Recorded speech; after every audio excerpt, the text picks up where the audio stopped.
YouTube, YouTube. You see what it says there? Who, me? Primary election. And that's what this is about. This isn't about me. This may be our next elected official interviewing me. But honestly, this is all about him. I didn't want to make this about me because we need to get out there and vote for this young dude. And this is what we talked about today. Hey, we are in the building. Count time. Get on your racks. We are back at Count Time Podcast. I have a special guest with me. Can you please introduce yourself, brother? Greetings. I hope everybody ain't on here because they out to vote right now, but my name is Frank Lewis, and that's author Frank Lewis, the author of The Journey of Domestic Violence. Frank Lewis, the author. Y'all got me live, so I have to prepare myself. My name is Frank Antoine Lewis, and the title of the book is The Journey of Frank Antoine Lewis, Product of Domestic Violence, book number 1. Product of Domestic Violence.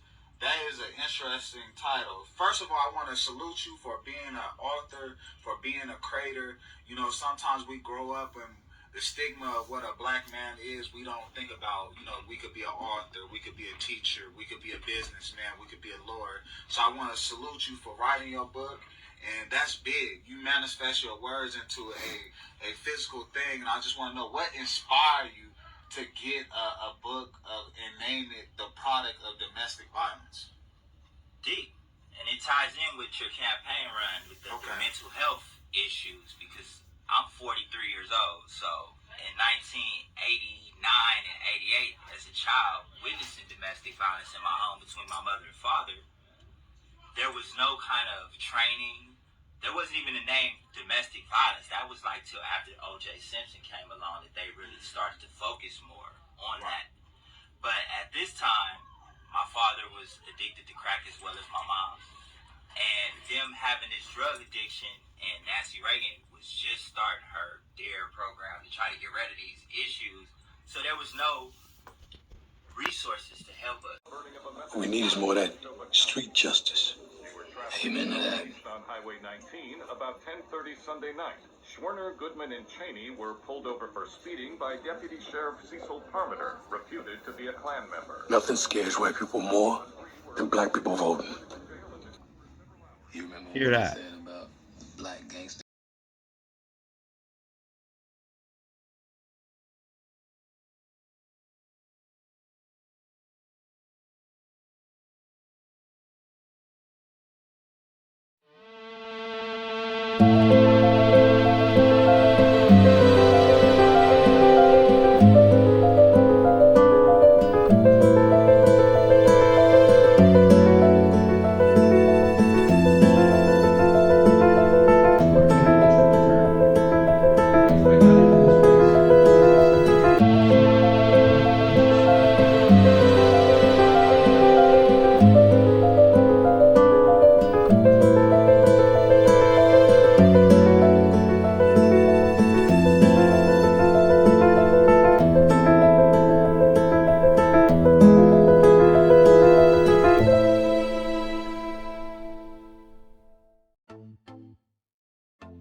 However, advice doesn't always have the power of influence. We have to then make sure that we have oversight. Oversight with the capacity and ability to make change and hold accountable. Because law enforcement is heavily protected. The police officers' bill of rights, I need y'all to understand, they got more rights than we do as citizens of the United States of America. It's a spooky, scary thing. Spend some time looking at it. Go ahead. Hello everybody, my name is John Johnson and I'm actually an advisor to Councilman Isaac Brown. I've been working with Councilman Brown since he was first elected in 2013. So I do want to answer the first question I believe you asked, which was What do you ask the elected official when it comes to policing or the police department?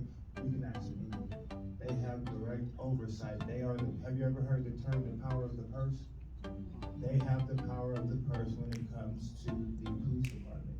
They hire and fire. They just hired their chief, who was a black woman, who was a deputy chief, and then they just hired their chief of, their assistant chief. And let me ask you a question just for me, based on what you're saying, because I want to make sure I understand. So you're saying city council Correct. hired? It wasn't the city manager? Okay, so the city manager doesn't have the hiring power, it's city council? It's the city council. Gotcha, okay, keep going. So, when you talk about issues when it comes to the police department, your city councilman is the person you need to talk to, first thing. Second thing, to answer your question, because I believe you said, there were shootings outside downfield where, city of Louisiana. So, the issue that we have here in our community is that we don't have enough police officers to patrol the street. And there's a two-part issue with that, is the pay scale as well as the application process. They have one of the strictest application processes. In fact, Councilman Barone, if you call, this phone number is on the website, like his cell phone. If you call and ask him, be like, hey, John was telling me about the story, when your friend was trying to be hired for Grandma Davis.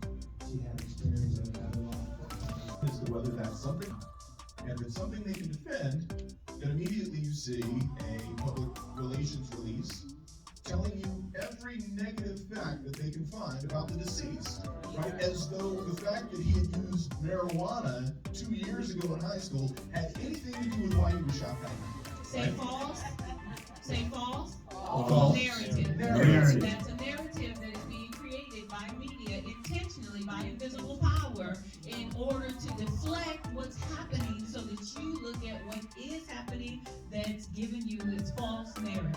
They're painting the picture. Yeah, I say something. One second, so I want to let him finish. That's the reason Kevin left. I understand that you're a fan of Mr. McMahon, Okay, yeah, and but- I will go ahead and say that I voted for him today, but not because I'm supportive of the man, I just recognize him as the least of the three evils. Right, okay, right, but I'm saying, what you're saying is so very correct. I'm saying that he wasn't the head man. Certainly not, but he was an undersheriff, He was undersheriff. and certainly he knew who the head man was You know, and what the that- policies were right, within the and so district. some things that was going down that they just got next to him, so he left. Which brings me to my next point, so let me close with this.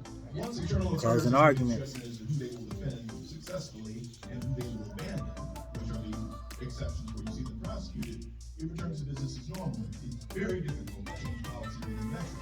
And the reason why I have such a skeptical, I'll even go so far as to say negative view of the agency, is because the narrative that, it's a few bad apples, is a false one. It's misleading. And the reason being is not that I think, but to the extent that you know that you have miscreants amongst you and you do not report them, Right. you betray the community in favor of the cover up. the thin blue line, right? And we cannot have trust with a law enforcement agency that is not willing to police its own. And since I cannot trust them to police its own, I agree with this man that we have to have some sort of citizen accountability. And they do have a citizen board.